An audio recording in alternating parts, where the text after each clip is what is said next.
everyone, welcome back to my channel. Hope you're all doing well out there. And today we're heading back to Elm Street for the next installment. But before we do that, do me a favor, like, comment, and subscribe. Subscribe. I greatly would appreciate that. Also, as always, a shameless plug for my TeePublic store. I'll leave a link for that in the description box below. And now we are on to A Nightmare on Elm Street 5, The Dream Child. Nightmare on Elm Street Part 5, The Dream Child came out August 11th of 1989. 8 days less than a year from when Part 4 came out. That's how rushed this production was. It's even more rushed than that, and we will go into that in a moment. It was rated R upon release, although I'm going to talk about the unrated cut because I watched the unrated version.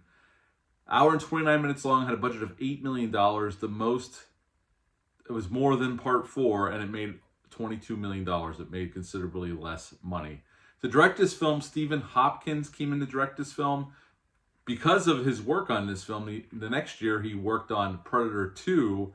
Then he did a really kick-ass thriller called Judgment Night in 1993. If you've never seen that, check that out. Then he went on to do Blown Away, A Ghost in the Darkness, Lost in Space in the 90s.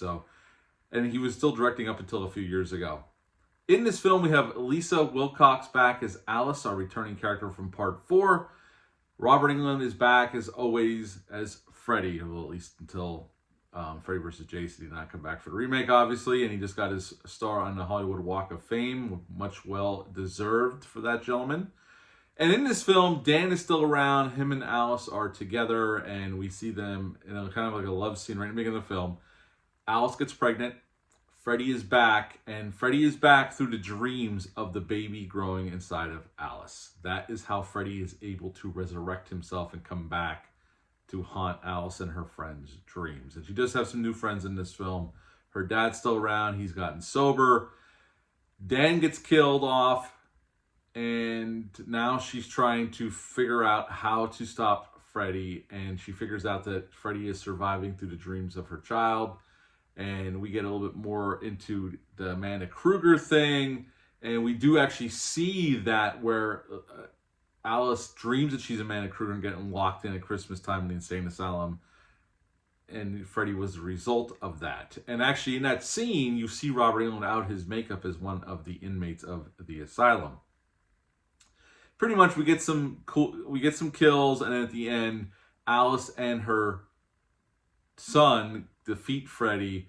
And at the end of the film, we see Alice, her friend, and her father in the park holding the baby, and we hear Vincent Price laughing manically at the end, and that's the end of A Nightmare on Elm Street Part 5, The Dream Child.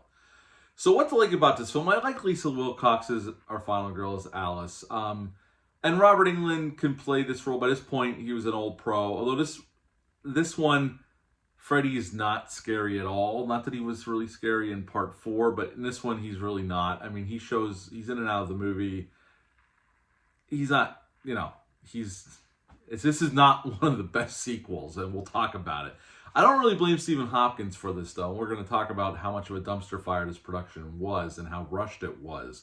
Truly insane schedule to make this film. I think the settings, some of the set designs, pretty cool. There's some cool dream sequences. There's some cool deaths, especially unrated. Dan on the motorcycle, we finally get to see that in all its unrated 4K glory, and it looks really good. And we get to see more of the feeding kill with Greta. When they show Freddy actually feeding her own stomach, in the R-rated cut, that was cut out. In this one, we do get to see that. So we get to see those extra moments of gore. And it's cool to finally see those. I mean, this was cut down to get the R rating. But it's not, I wouldn't say this is a copious more amounts of gore or anything. But we get to get those moments, and especially the Dan on the motorcycle. That's well worth watching the unrated cut just for that. And it looks really, really good. Some of the effects look really, really good, and some of the effects do not look good, especially in 4K. And I'll be honest, this is the first one up until this point. Obviously, there's some effects in some of the other films that in 4K scrutiny, you really see the seams. This one is the most egregious with some of the effects. Some of the effects look god-awful in 4K. I don't know why that is. They had the most money, really, out of the first several films, so I don't know what... They definitely look worse here than they do on the old Blu-ray box set, I'll say that. And it's just an extra definition, but this is the first movie where there are some really standout moments where the effects look like garbage. I will say that.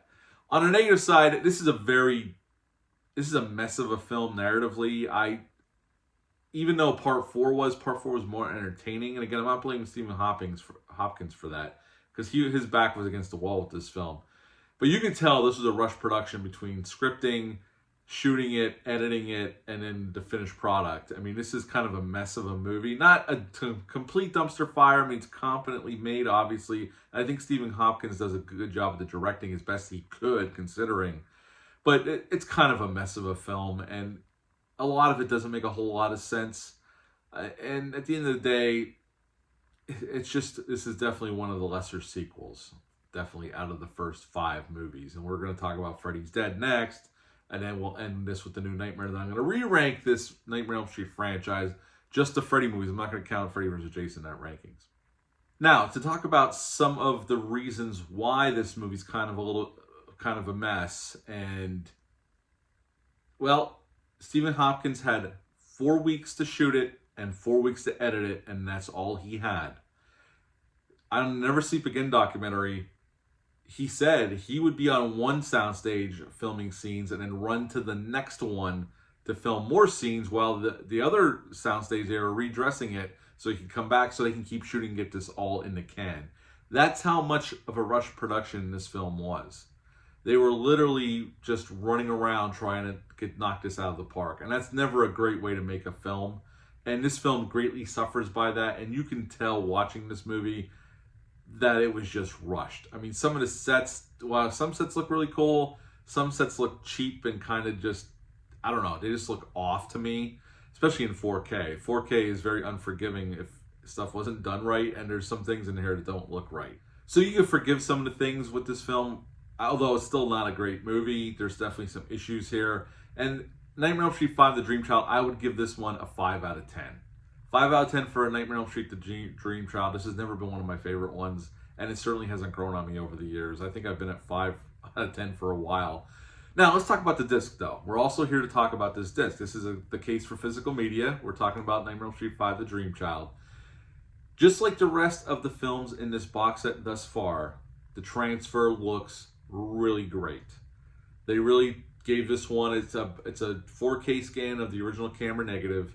The movie looks great. It still contains that film grain, but the clarity, the colors, everything looks really good here. The only thing that doesn't look good here is some of the effects. And again, this is the most notable out of the first 5 films that I've noticed so far is this film. But they did a great job with the transfer. This is the best Part 5's ever looked, and it's certainly an upgrade from the old Blu-ray box set, which I own as well. They also gave this one a Dolby Atmos upgrade on the soundtrack, and it sounds really good. Along with the other ones, they did a really great job remastering the soundtrack. So the Dolby Atmos really does a nice job, and it sounds great. So they did a great job with this film as well as they have so far through this franchise. We'll talk about Freddy's Dead very soon and a new Nightmare to wrap this box set up.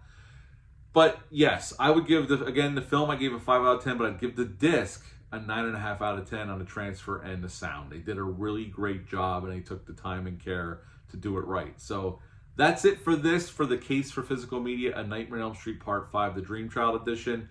What are your thoughts on this film? Leave a comment down below. Let me know. Have you picked up this box set yet? What are your thoughts on this box set? If you have done so, leave that comment down below and let me know. That's it for this video. Until next time, bye.